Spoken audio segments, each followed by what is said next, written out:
যে নবী রাসূল এবং তার সঙ্গী সাথী, বিশেষ করে মুহাম্মদুর রাসূলুল্লাহ সাল্লাল্লাহু আলাইহি ওয়াসাল্লাম এবং সাহাবা ইকরাম রাদিয়াল্লাহু তাআলা আনহুম আজমাইনগণ, তার স্ত্রীগণ যখন রমজানকে তারা পেতেন, সালাফগণের কেউ কেউ বলেন তারা প্রায় কোমর বেঁধে নামতেন।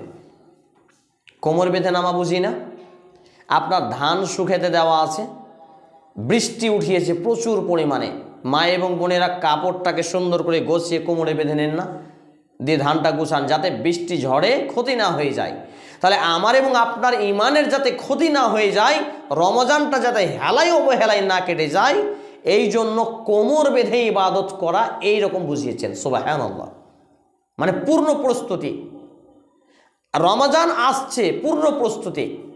বুঝতে পারেননি ব্যাপারটা? আপনি আপনার মেয়ের বিয়ে দিয়েছেন খুব হাইফাই ঘরে, জামাই খুব সম্মানিত, চাকরিজীবী, আরও কিছু। আপনার বাড়িতে প্রথম বিয়ের পর বেড়াতে আসবে আপনার বেটি জামাই। জানি না পরের বাটা কেমন হবে, জানি না জামাইটা কোনটা পছন্দ হবে নাকি। বাড়ি ঘরকে একবারে ফেনাইল সার সোঁটা দিয়ে ধুয়ে পরিষ্কার, পর্দা জানালা সবকে ধবধবে করে দিয়েছেন, আগাম প্রস্তুত, জামাই আসবে। কত আদর মূল্যায়ন। এই জামাই আদরের থেকে বেশি আদর করতে হবে এই রমজান আসছে একে। কিন্তু আমাদের তো ইমানই নেই, কী করে আদর করব। আমাদের তো ওই ব্যাপারে জ্ঞানই নেই, কী করে আদর করব। আমরা ইসলাম জানি না, ধর্ম জানি না, বুঝি না, কি করব। আর বেশিরভাগ মৌলবীরা এরা তো আলেমই নয়, আমি ফতোয়া দিয়েছি।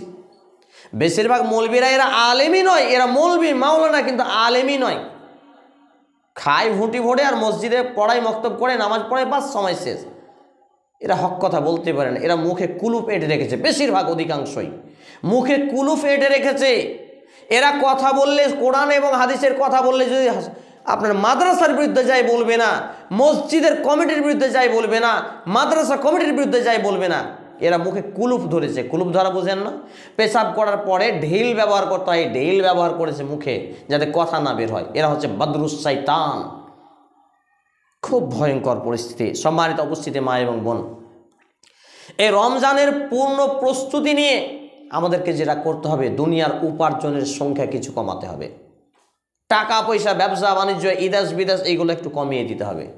স্ত্রীকে বলতে হবে অল্প তো সন্তুষ্ট থাকো, আল্লাহ বরকত দিবে। রমজানে খাও না খাও, একটু কষ্ট করে জীবন চালাও। রমজানে আপনার ইফতারির সময় 12 রকমের 13 রকমের আইটেম ইফতারি আয়োজন। কেন? আপনার টাকা আছে বলে যা ইচ্ছা তাই করবেন? কে অধিকার দিয়েছে? আর ইফতার করতে বসে খেতে খেতে খেতে খেতে পেট একবারে ওই আপনার কুমড়ার মতো, চাল কুমড়ার মতো ফুলে যাচ্ছে, কিছু বুঝে না।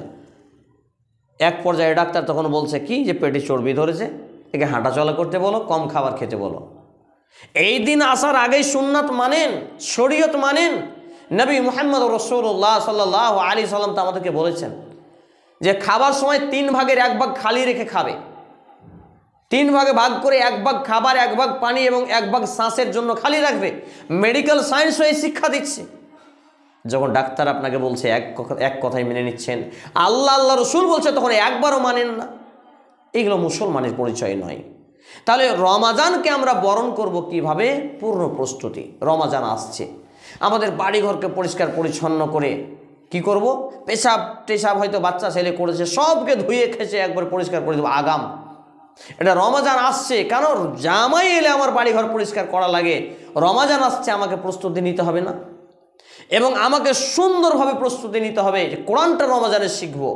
কোরআনটা যারা পড়তে জানি তারা একবার শেষ করব। স্বামীর আনুগত্য বেশি করে করব। কিন্তু রমজান এলেই আপনার সুবিধায় রান্না বান্না করতে হয় না, থালি বাসন মাজা ঘষা করার ওই রকম প্রয়োজন পড়ে না। দুপুরে ওই বিড়ির কুলা নিয়ে 2.5 প্যাকেট চাকরিতে সারা মাস কাটিয়ে দেন। কেন এই স্বভাব?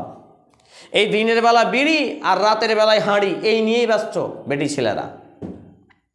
দিনের বেলা বেড়ি আর রাতের বেলা হাঁড়ি। কেন বললাম? শুধু রান্নার রান্না।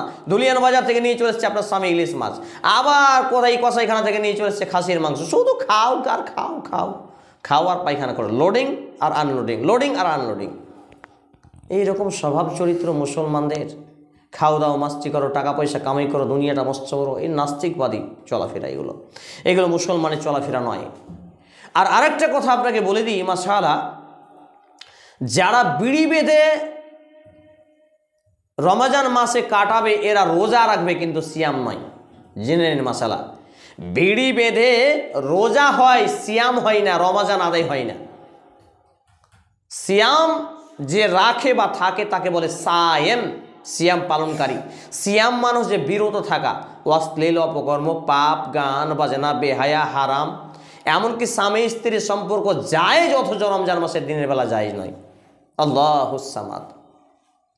এই বিড়ি উপার্জন করে, বিড়ি বিক্রি করে, বিড়ির ব্যবসা করে, আপনার বিড়ি কামাই করে, বিড়ি বেঁধে পাতা তামুক সহ A to Z আপনি যাই করেন, রোজা হবে কিন্তু সিয়াম হবে না।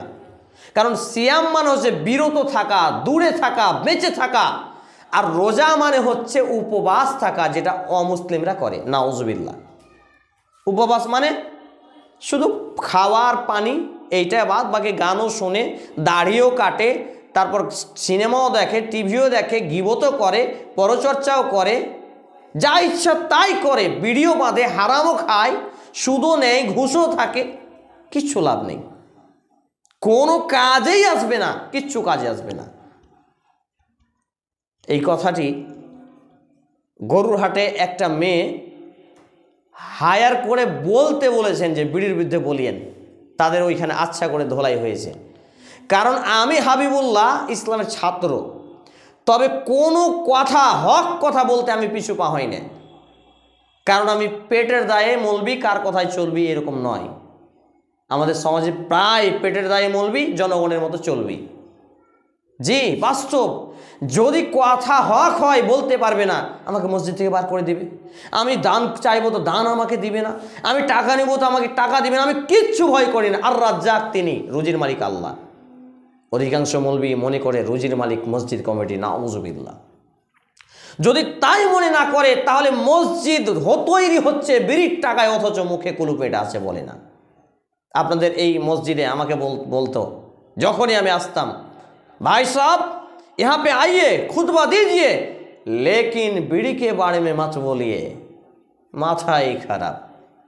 তা আমি বলেছিলাম আমি হাতে পড়া যেই ইসলামের ছাত্র, হাতে চুড়ি পড়া ইসলামের ছাত্র নয়।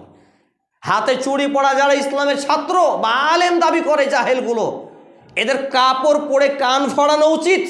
যারা কোরআন এবং হাদিসের সঠিক কথা বলতে পারে না। একটা মানুষ মদকে হারাম মনে করে, সুদকে হারাম মনে করে, ঘুষকে হারাম মনে করে, শূকরের মাংস, ষোঁড়ের মাংস, কুত্তার মাংসকে হারাম মনে করে, কিন্তু বেড়িকে হারাম মনে করে না। কত বড় জাহেলেরা। এখনই আপনার রাস্তা দিয়ে কুত্তা যাচ্ছে, জবাই করে দেন মাংস, বলেন কুত্তার মাংস, বলছে খাবে না, হারাম এই জন্য। একটা ষোঁড়ের মাংস নিয়ে এসে দেন, বলছে হারাম এই জন্য খাবে না। আবার বেড়ির টাকা দেন তো খাবে। কোন অবস্থা, কোন চরিত্র! তাহলে বোঝা যাচ্ছে আমরা কতটা দুর্বল ইমানের মানুষ, কত অজ্ঞ জাহেল মূর্খ আমরা মানুষ। হারামকে হারাম বললে নাকি কষ্ট হয়। আমি তো আমার জ্ঞান হওয়া থেকে, যেই দিন বয়সে 11 বছর সেই দিন থেকে খুতবার মেম্বারে আল্লাহ রেখেছেন। যেই দিন বয়স 13 বছর সেই দিন থেকে পাবলিক প্রোগ্রাম বক্তব্য দিয়ে বেড়াই, সেই দিন থেকে এই জগতে আল্লাহ রেখেছেন। আজ পর্যন্ত মুখ ফোটা পর্যন্ত, বক্তব্য দেওয়া শুরু থেকে আজ পর্যন্ত বিড়ির বিরুদ্ধে কথা বলি। প্রথম কথা বলেছিলাম আমার মাকে, বিড়ি রান্না, বিড়ির বাড়িতে থাকা, রান্না করা, আমি এই ভাত খাবো না। প্রায় 3.5 বছর একাই রান্না করে খেয়েছি, বিয়েই হয়নি, আমার বয়স খুবই অল্প, অবাক হয়ে যাবেন। 3.5 বছর একাই, বিয়েই হয়নি, রান্না করে আলাদা খেয়েছি, বিড়ির উপার্জন খাবো না বলে। জি আলহামদুলিল্লাহ, এটা আল্লাহর ইচ্ছা, আল্লাহ তাআলা কবুল করুন। আপনি বলবেন যে আমাদের সমাজে যত মসজিদ মাদ্রাসা তৈরি হচ্ছে সব তো বিড়ির টাকায়, তাহলে কি হবে? এখানে একটা মাসালা আপনাকে বলে রাখি। অনেকেই আবার বলেন যে আপনাকে যে দান করা হয় এখান থেকে হয়তো 2-4-10 টাকা ফাউন্ডেশনে, এইটাও বিড়ির টাকায়। এখান থেকে একটা মেসেজ নিয়ে যান, চমৎকার মেসেজ। মনে করেন সারা পৃথিবীতে শুধু হারাম আর হারাম, হালাল কিছুই নেই। এখন আপনি কোরআন হাদিস বুঝেছেন, আমি কোরআন হাদিস বুঝেছি। বাঁশ কিনা আছে, বাঁশটাও হারামের টাকায়, সুদের টাকায়, ঘুষের টাকায়। কথাটা এই জন্য বলছি, একটা মসজিদে খুতবা দিলাম, বিড়ি হারাম, এর ব্যবসা হারাম, এর টাকা হারাম, এর সব হারাম, লেনদেন হারাম, খাওয়া হারাম, বাঁধা হারাম, পাতা বিক্রি করা, বিড়ি বিক্রি করা, তামাক বিক্রি করা সব হারাম, এমনকি বিড়ির অফিসে চাকরি করা হারাম। খুতবা শেষে আমাকে বলছে, বিড়ির কোম্পানি ছেলে, আমি জানি না তখন, যে আপনার মেম্বার থেকে নামাও হারাম। খুতবা শেষে, মানে আমি যে মেম্বার থেকে নামবো হারাম। কেন বলছে? পুরো মসজিদটা নাকি বিড়ির টাকায় তৈরি হয়েছে। তাই আমি বললাম হারাম কি আরাম? জামাত শেষে নামাজ শেষে যতটি মৌলবি মাওলানা আর মসজিদের মুসল্লি আছেন সবাই বসে যাবেন। আল্লাহর কি কাম, জুমার নামাজ আমি পড়ালাম, পড়ানোর পরে সুন্নাত সবাই পড়লো, সবাই কিন্তু বসে গেল। আমি মুখে বলছিলাম, সবাই বলছে মাইকে নেন সুবিধা হবে। উপর তলায় আবার অনেক ভরপুর লোক ছিল, সবাই নেমে আসলো। তো মনে করেন বাসে আপনি যে যাবেন, বাসটা কিন্তু হারামের টাকায় কেনা। এখন বাসের যে আপনি ভাড়াটা দিবেন, আপনার ভাড়া দেওয়াটা যদি হালাল হয়, গোটা পৃথিবী হারাম হয়, এটা আপনার পাপ হবে না, বলি সুবহানাল্লাহ। এটা হচ্ছে ইসলাম। কিন্তু বাস যদি হালালের টাকায় হয় আর আপনি যে ভাড়াটা দিচ্ছেন হারামের, তাহলে আপনার পাপ হবে। যখন বলছি এই ব্যাপার, আমাদের কেউ খুলে বলেনি। আর একটা উদাহরণ দিলাম। মনে করেন আমাদের সমাজে শুধু বিড়ির উপরেই দুনিয়া চলে না। কেউ বিড়ি করে, কেউ ব্যবসা করে, কেউ চাকুরি করে, কেউ লেবার মিস্ত্রি খাটে, কেউ আরও কিছু। তাহলে সংমিশ্রিত তাদের উপার্জন আছে। আল্লাহ এবং তার রসুল সাল্লাল্লাহু আলাইহি সাল্লাম জানিয়েছেন, তুমি যখন ব্যয় করবে, দান করবে, পবিত্র হালালটা ব্যয় করো। তো যে পবিত্র হালালটা ব্যয় করো, দান করো, সাদাকা করো, তুমি নেকি পাবে, সওয়াব পাবে। অন্যথায় তুমি যদি হারামটা করো, নেকি বা সওয়াব তুমি পাবে না, বলি নাউজুবিল্লাহ। তাহলে আপনি যে দান করছেন হালাল নাকি হারাম, এটা আপনাকে কৈফিয়ত নেওয়া হবে, আমাকে নয়। তবে আমি যদি জানতে পারি যে এই বাড়িতে সুদ আছে, ঘুষ আছে, বিড়ি আছে, এর হালাল ইনকামের 1%ও আশঙ্কা নেই, তো জেনে বুঝে তখন তার কাছে হালাল না হারাম দান নেওয়া যাবে না। জেনে বুঝে যে তার কোনো রকম ইনকামের সোর্স, উপার্জনের সোর্স হালাল নেই, তখন জেনে বুঝে তার কাছ থেকে দান চাওয়া যাবে না। আপনি জানেন, আমাকে এক বিড়ির কোম্পানি বলেছিল 50,000 টাকা দিব, তবে বিড়ির বিরুদ্ধে ফতোয়া দিতে পাবেন না। 50,000 টাকা দিব তোমাদের ফাউন্ডেশনে, কিন্তু বিড়ির বিরুদ্ধে ফতোয়া দিতে পাবে না। তাই বললাম এই কেমন কথা? আমি তো আমার ইমান বিক্রি আপনার কাছে করব না। আমি তো ইমানের বিনিময়ে জান্নাত কিনেছি, আমি কেন ইমান বিক্রি করব আপনার কাছে? তখন আমাকে বলেছিল, বড় বড় মৌলবীরা বগলের তল দিয়ে টাকা নেই। আল্লাহুস সামাদ, লা হাওলা ওয়ালা কুওয়াতা ইল্লা বিল্লাহ। তো সম্মানিত উপস্থিতি মা এবং বোন, রমাজান মাসে যারা বিড়ি বাঁধবেন তাদের সিয়াম হবে কি না হবে আল্লাহু আলাম, আল্লাহ কবুল করলে হবে। তবে কোরআন এবং হাদিসের ভাষায় আমি যেটুকু পড়েছি, কাজে আসবে না। আর একটি কঠোর মাসালা শুনেন, কেউ যদি হারামকে হারাম মনে না করে, বিড়িকে যদি হারাম মনে না করে, আর যদি বিশ্বাস করে বিড়ি যদি বাঁধা ছেড়ে দিত খাবো কি, নাউজুবিল্লাহ, তাহলে সে কাফের হয়ে যাবে, বলি নাউজুবিল্লাহ। মানে তাকে নতুন করে গোসল করে তারপর কালিমা শাহাদাত করে মুসলমান হতে হবে। কত ভয়ঙ্কর অবস্থা, বুঝতে পারছেন? কারণ আল্লাহ তাআলার আসমা ও সিফাত, নামের গুণাবলীতে তিনি হচ্ছেন রব। তাওহীদ, এই তাওহীদের একটি পাঠ হচ্ছে আসমা ও সিফাত। তার নাম হচ্ছে আর রাজ্জাক। অসংখ্য অগণিত আল্লাহ রাব্বুল আলামিনের সুন্দর নাম আছে, তন্মধ্যে আর রাজ্জাক হচ্ছেন একটি নাম। 99টি আসমাউল হুসনা নামের মধ্যে একটি হচ্ছেন আর রাজ্জাক, যার অর্থ হচ্ছে রিজিক দাতা। এখন যেই সব মৌলবীগালা বলে যে আমি যদি এই কথা বলে দিই আমাকে মসজিদ থেকে বের করে দেবে, আমার ছেলে মেয়ে খাবে কি, আমি খাবো কি, ওই মৌলবীটা এখন ঈমান আছে নাকি বেঈমান হয়ে গেছে? তাহলে কোরআন এবং হাদিসের দৃষ্টিতে কিন্তু বেঈমান হয়ে গেছে। যেই নারী পুরুষ মনে করে বেড়ি যদি না বাঁধে, মসজিদে বাঁধে, বেড়ি না থাকে তাহলে খেতে পাবো না, এ বেঈমান হয়ে গেছে, ঈমান হারা হয়ে গেছে। বলবেন এত বড় বড় সাইকুল হাদিস কথা বলে না, কি করে বলবে? তার বাড়িতে দেখেন বিড়ির চাষবাস, তার বাড়িতেই বিড়ি ছাড়া জীবন চলে না। আগে নিজে মানবে, তারপর অন্যকে তো বলতে পারবে, না হলে যে জুতা পিটা করবে মানুষ। আমার এলাকায় যখন খুব ছোট্টবেলায় বিড়ির বিরুদ্ধে যখন কথা বললাম, খুব ছোট্টবেলায়, একবারে খুব ছোট্ট, ফার্স্ট টাইম দিকে, তখন আমার বাড়ির লোক দেখতে যায় বিড়ি আছে কি নেই। তখন আমার মা টুকিটাকি বিড়ি বাঁধত। তো আমাকে বলছে, হ্যাঁ বে, তুই তোর মায়ের দুধ খেয়েছিস, ওটাও যে হারাম। আস্তাগফিরুল্লাহ। কত জাহেল সমাজে, বুঝতে পারছেন? পরবর্তীতে যখন খবর নিয়ে দেখছে এ জ্ঞান হওয়ার পর থেকে নিজে আলাদা রান্না করে খাচ্ছে, আল্লাহুস সামাদ, তখন ওদের মুখে কুলুপ পড়ে গেছে, আর বক্তব্য নেই। জি, বিয়ের আগের জীবনের কথা বলছি, বিয়ের পরে তো আরও আলাদা। তো ঘটনা হলো, ঈমান এক আশ্চর্য জিনিস, যেটা সবার মধ্যে থাকে না। বড় বড় হাজি গাজি, পাজি, নামাজি, বেনামাজি কিংবা নামধারী আলেমের মধ্যেও হয়তোবা ঈমান হারিয়ে যায়। জি, তবে মনে হয় বাহ্যিক দৃষ্টি থেকে ই আবার কি জানে, কিন্তু ওর মধ্যে ঈমান বিদ্যমান থাকে, এটাই বাস্তব। আমি হামদ ও সানা পাঠের পরে যে আয়াতটি আমি আপনাদের সামনে পাঠ করেছি, এটি সূরা আল আহজাব 33 নম্বর সূরা, আয়াত নম্বর 3, 21তম পারা, 498 পৃষ্ঠা, কোরআনুল কারীমের আল্লাহ রাব্বুল আলামিন বলছেন, ওয়া তাওয়াক্কাল আলাল্লাহি ওয়া কাফা বিল্লাহি ওয়াকিলা। সুবহানাল্লাহ। আল্লাহ তাআলা বলছেন, আপনি আপনার প্রতিপালকের উপর, আল্লাহর উপরে ভরসা করুন। সুবহানাল্লাহ। আর প্রত্যেকটা কাজের ভার, প্রত্যেকটা কাজকে সফলতা আঞ্জাম দেওয়ার জন্য আল্লাহ তাআলাই যথেষ্ট, বলি সুবহানাল্লাহ। এখন যেই সব মৌলবীগুলো বলছে যে আমি যদি এই মাসলাটা বলে দিই আমাকে মসজিদ থেকে বের করে দেবে, আমার এতটি ছেলে মেয়ে, তারা কি খাবে, আমি কি খাবো, তাহলে তারা কি আল্লাহর উপরে ভরসা করলো? তাহলে কি তারা এই কোরআনের আয়াত পড়েনি? তাহলে কি তারা আর রাজ্জাক, আল্লাহর নামের এই সিফাত গুণাবলী জানে না তিনি রিজিক দাতা?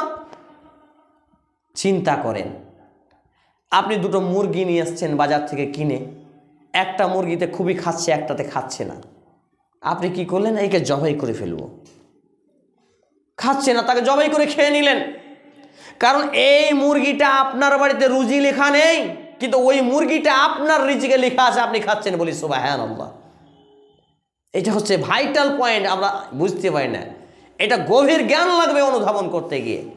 আর একটু চিন্তা করেন, একটা চালের বস্তা দোকান থেকে নিয়েছেন, আপনার স্বামী, আপনার ছেলে, আপনার ভাই কেউ কিনতে গেছে, তাকে জিজ্ঞেস করেন, এইটা বস্তা নেবো নাকি এইটা নেবো, এইটা নেবো নাকি এইটা নেবো, যাও এটাই দাও।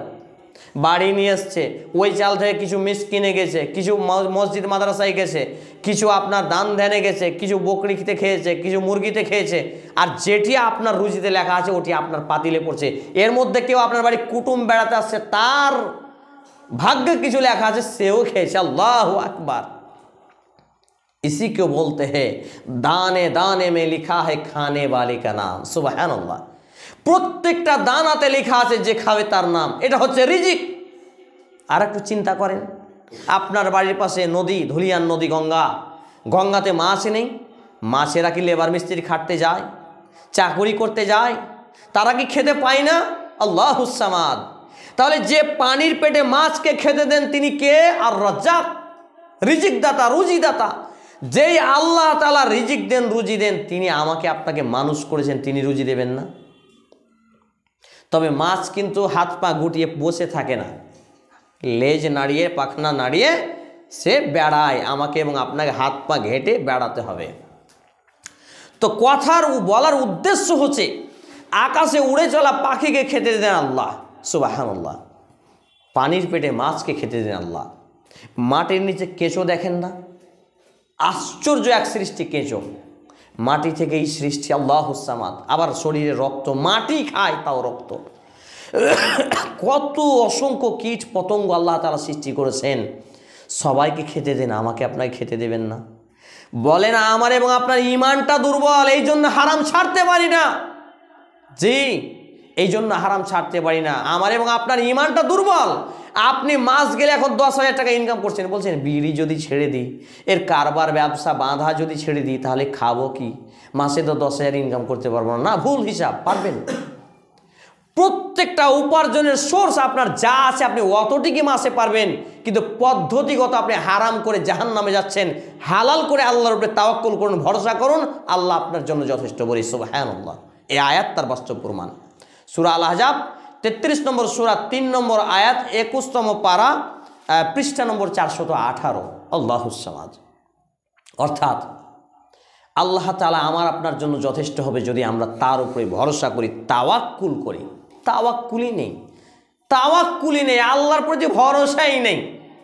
যখন সুস্থ থাকছেন তখন বলছেন আমি যদি না খাঁটি খেতে পাবো, আমার ছেলে মেয়ে আমি খাঁটি বলেই খেতে পাই, আমার ছেলে মেয়ে আমি খাঁটি বলেই পড়াশোনা করে, সব শিরকি বাক্য, কুফরি বাক্য, ঈমান বিধ্বংসী হয়ে যাবে। আপনার আমার মাধ্যম দিয়ে আল্লাহ তাআলা দেন, এটা হচ্ছে সঠিক বাক্য। দেখতে পান না লম্বা চওড়া জোয়ান লোকটা প্যারালাইসিস হয়ে কি হয়েছে, এখন উঠে আপনার দাঁড়াবে তো একটা লোক লাগছে, কোথায় গেল শক্তি? সে খেতে পায় না। আরে কম হোক বেশি হোক খেতে পাচ্ছে কি পায় না? অবশ্যই পাচ্ছে। কে খাওয়াচ্ছে? বলবেন ছেলে মেয়ে। না, আল্লাহ খাওয়াচ্ছেন, সুবহানাল্লাহ। এইরকম ঈমান তৈরি করুন, যে ঈমান দিয়ে আমি এবং আপনি দুনিয়াবী শান্তি এবং পরকালীন মুক্তি লাভ করতে পারি।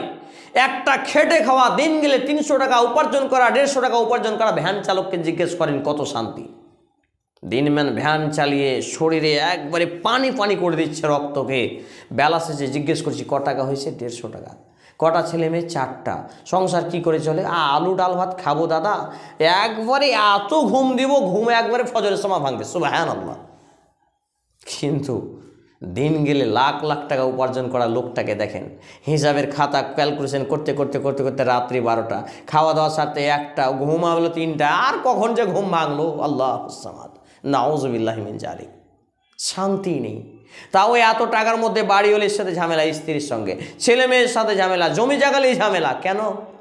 শান্তি থাকবে না, এটাই স্বাভাবিক। দ্বিতীয় কথা, এই সূরার 21 নম্বর সূরা, আয়াত নম্বর হচ্ছে 33 নম্বর সূরা, সূরা আহজাবের আয়াত নম্বর 21।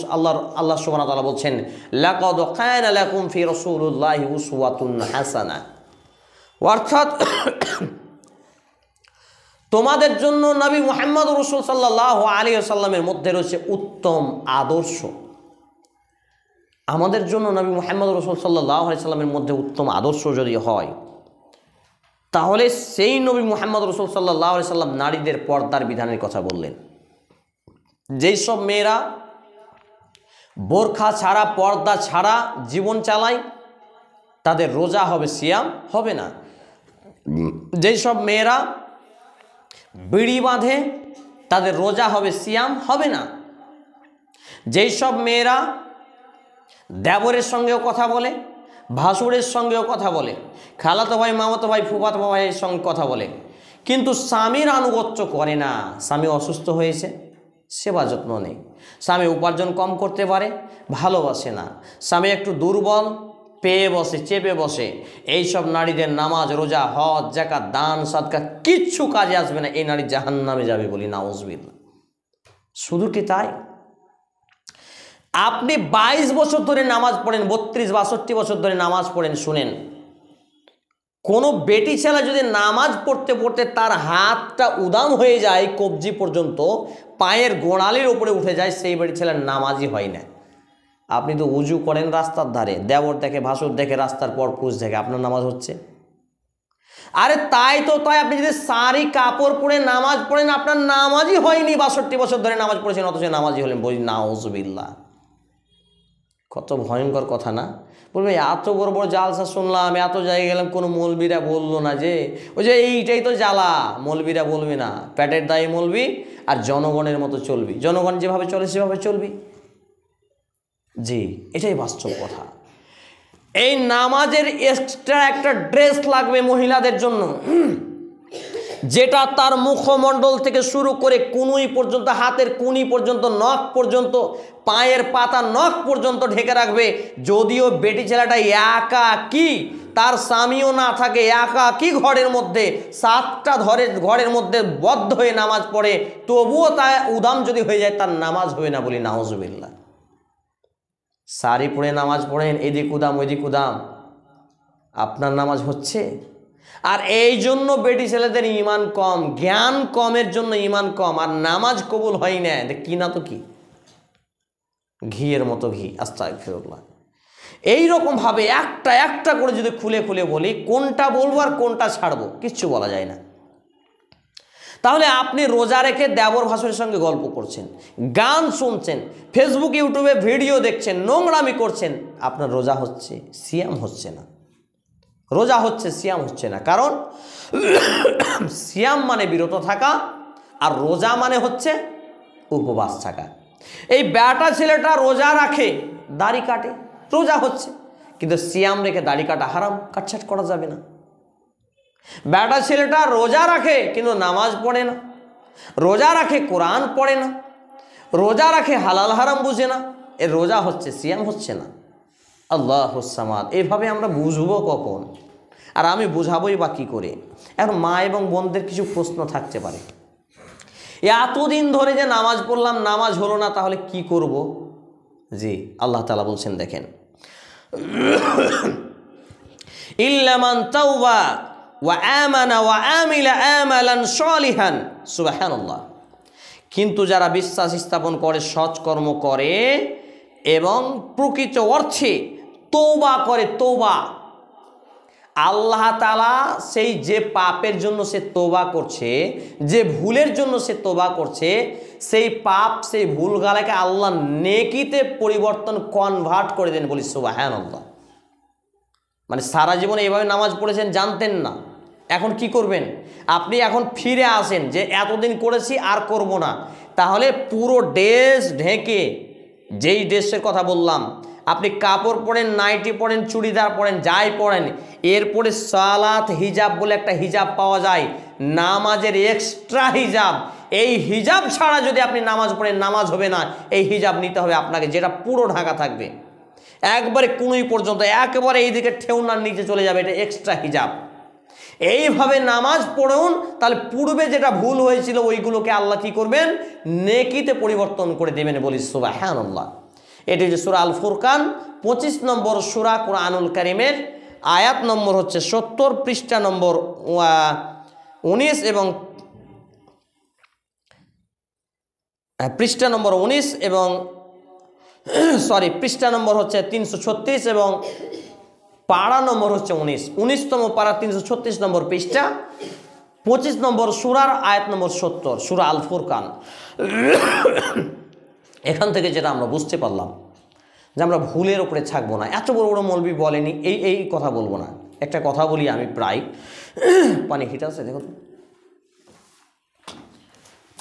একটা কথা প্রায় আমি বলে থাকি, সেটা হলো মৌলবি দিয়ে কোরআন আর হাদিস চালাবেন না। মৌলবি মাওলানা দিয়ে কোরআন এবং হাদিসকে চালাবেন না। কোরআন এবং হাদিস দিয়ে মৌলবি মাওলানাকে চালান, যাচাই করুন, দিতে হবে না। তাহলে কি হবে? আপনি সঠিক দিন পাবেন। আর যদি মৌলবি দিয়ে কোরআন হাদিস চালান, আপনি বেঠিক দিন পাবেন, জাহান্নামে যাবেন। অতএব কোনো মৌলবি ভুলের ঊর্ধ্বে নয়, কোনো মৌলবি ভুলের ঊর্ধ্বে নয়। এই সম্পর্কে আন আনাস রাদিয়াল্লাহু তাআলা আনহু قال, এই রান্নাতে পানি কেমন করো। আন আনাস রাদিয়াল্লাহু তাআলা আনহু قال قال رسول الله صلى الله عليه وسلم كل بني آدم خطاؤون وخير الخطائين التوابون। সুবহানাল্লাহ। কত চমৎকার হাদিস, একটু অনুধাবন করেন যে আনাস রাদিয়াল্লাহু তাআলা আনহু তিনি বলছেন, প্রত্যেকটা আদম সন্তান, আদম আলাইহিস সালাম থেকে শুরু করে আমাদের নবী মুহাম্মদুর রাসূলুল্লাহ বলি সাল্লাল্লাহু আলাইহি সাল্লাম পর্যন্ত, প্রত্যেক আদম সন্তানই ভুলকারী। আল্লাহুস সামাদ। প্রত্যেকেই, যারাই মানুষ তারাই ভুল করবে, পাপ করবে, এটা স্বাভাবিক। তবে নবী এবং রসুলদের ব্যাপারটি আল্লাহ তাআলা ভিন্ন করেছেন ব্যতিক্রম মুজিজা দিয়ে। প্রত্যেক আদম সন্তানই ভুলকারী।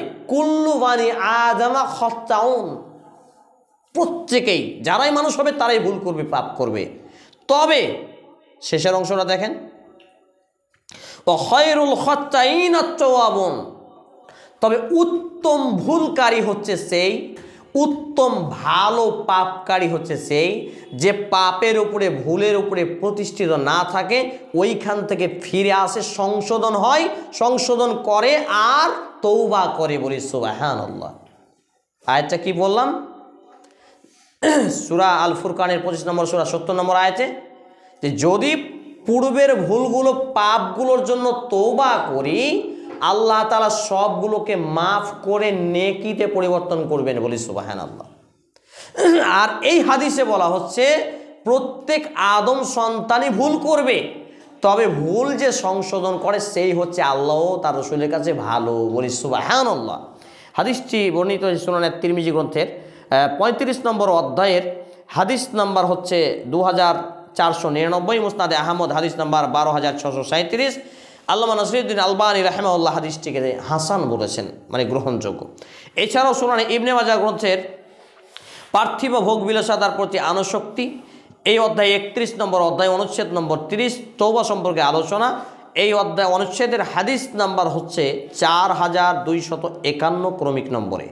অতএব এইখান থেকে আমি এবং আপনি যেটা উপলব্ধি করতে পারলাম, এতদিন যা করেছি, এতদিন যা বুঝেছি, আজকে সঠিকটা বুঝলাম, জানলাম, এখন থেকে সেটা পরিবর্তন করব, অন্ততপক্ষে বলেন ইনশাআল্লাহ। এবং শেষ আজকের আলোচনার একটি হাদিস বলে আলোচনা গুটিয়ে ফেলব, যে ওয়ান আয়েশা রাদিয়াল্লাহু তাআলা আনহা ক্বালা কানা রাসূলুল্লাহ সাল্লাল্লাহু আলাইহি ওয়াসাল্লাম ইয়াকুল আল্লাহুম্মা হাসসানতা খালকি ফাহসিন খুলকি। এটা আয়না দেখারও দোয়া, অর্থাৎ আল্লাহ আপনি আমার চেহারাকে সুন্দর করেছেন, আমার চরিত্রটাকে সুন্দর করেন। বলি সুবহানাল্লাহ। আয়েশা রাদিয়াল্লাহু তাআলা আনহা তিনি বলছেন যে আল্লাহর নবী মুহাম্মদুর রাসূলুল্লাহ সাল্লাল্লাহু আলাইহি সাল্লাম প্রায় বলতেন একটি কথা, কি? আল্লাহুম্মা হাসসানতা খালকি ফাহসিন খুলকি। দোয়াটি ছোট্ট, মুখস্থ করে নেন। আল্লাহুম্মা হাসসানতা খালকি ফাহসিন খুলকি। হে আল্লাহ, আপনি আমাকে উত্তম করে সৃষ্টি করেছেন, সুন্দর করে সৃষ্টি করেছেন, আমার চেহারাকে ভালো করেছেন, নাক নকশা ভালো করেছেন, মানুষ করে ভালো করেছেন, তা আমার চরিত্রটাকেও ভালো করে দেন। বলি সুবহানাল্লাহ। আমাদের চরিত্র কি ভালো? কোরআন হাদিসের কথা বললেই আমাদের মন হয়ে যায় কালো, নামাজের কথা বললেই মন হয়ে যায় কালো, দাড়ি রাখার কথা বললেই মন হয়ে যায় কালো, আমাদের আপনার হালাল উপার্জন হারামের কথা বললেই দিমাগ খারাপ হয়ে যায়। এই চারিদিক মিলিয়ে আমাদের চরিত্র ভালো নাই।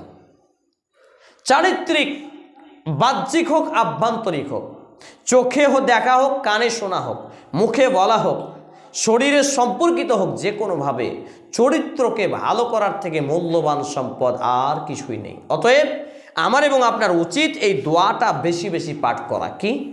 আল্লাহুম্মা হাসসানতা খালকি ফাহসিন খুলকি। হে আল্লাহ তাআলা, আপনি আমার চেহারাকে সুন্দর করেছেন, আমাকে ভালো করে সৃষ্টি করেছেন, আমার চরিত্রটাকেও ভালো করে দেন, সুন্দর করে দেন। বাস সুবহানাল্লাহ। এই দোয়াটা আমরা অবশ্যই করব। হাদিসটি বর্ণিত মিশকাতুল মাসাবিহ গ্রন্থের কিতাবুল আদাব 25 নম্বর অধ্যায়ের হাদিস নম্বর 5099, মুসনাদে আহমদ গ্রন্থের হাদিস নাম্বার 3823, সহিহ তারগিব ওয়াত তাহরিব গ্রন্থের হাদিস নাম্বার 2657, ইরওয়াউল গলিল গ্রন্থের হাদিস নাম্বার 74, মুসনাদে আবু ইয়ালা গ্রন্থের হাদিস নাম্বার 5181, শুআবুল ঈমান গ্রন্থের হাদিস নাম্বার 8542 ক্রমিক নম্বরে হাদিসের মান হচ্ছে সহিহ। অতএব আমরা এখান থেকে বেশ কিছু কথা, মাসালা এবং মাসাইল জানতে পারলাম। আমাদের পূর্ণ প্রস্তুতি রাখতে হবে রমাজানের জন্য, আমাদের সংশোধন করতে হবে এইসব বিষয়গুলো যে আমাদের দুর্বলতা আছে। কারণ আমরা যদি এসব সংশোধন না করি তাহলে কিন্তু আমাদের থাকার জায়গা হবে অবশ্যই জাহান্নাম। আর জাহান্নামের আগুন কিন্তু ভয়ঙ্কর কঠিন। যেই আগুনে যারা গেছে তারাই বুঝতে পারে, যারা মারা গেছে তারাই জানে এর স্বাদ কী, মজা কী। অতএব বেঁচে থাকতেই ফিরে আসুন। আল্লাহ তাআলা আগে আমাকে, তারপর উপস্থিত মা এবং বোনদেরকে প্রত্যেকেই আমল করার, মেনে চলার তৌফিক দান করুন। আমরা বলি আল্লাহুম্মা আমিন। হে আল্লাহ তাআলা, আমরা যারা অসুস্থ আমাদেরকে পূর্ণাঙ্গ শিফায়ে কামিলা আজিলা দিন। আমরা বলি আল্লাহুম্মা আমিন। হে আল্লাহ তাআলা, আমরা যারা অভাবী আমাদেরকে অভাবমুক্ত জীবন দিন। আমরা বলি আল্লাহুম্মা আমিন। হে আল্লাহ তাআলা, এখানে উপস্থিত মা এবং বোন সহ আমি এবং উপস্থিত যে বা যারাই আছে সকলকে ক্ষমা করুন, সকলকে নেক হায়াতে তাইয়্যিবা দান করুন, সকলকে ঈমানদার হিসেবে কবুল করুন, প্রকৃত ধার্মিক এবং সাচ্চা নামাজি ঈমানওয়ালা পরহেজগার হিসেবে, এবং কমসে কম একবার হলেও কাবা ঘর জিয়ারত, হজ সম্পাদন করার তৌফিক নসিব করুন। আমরা বলি আল্লাহুম্মা আমিন।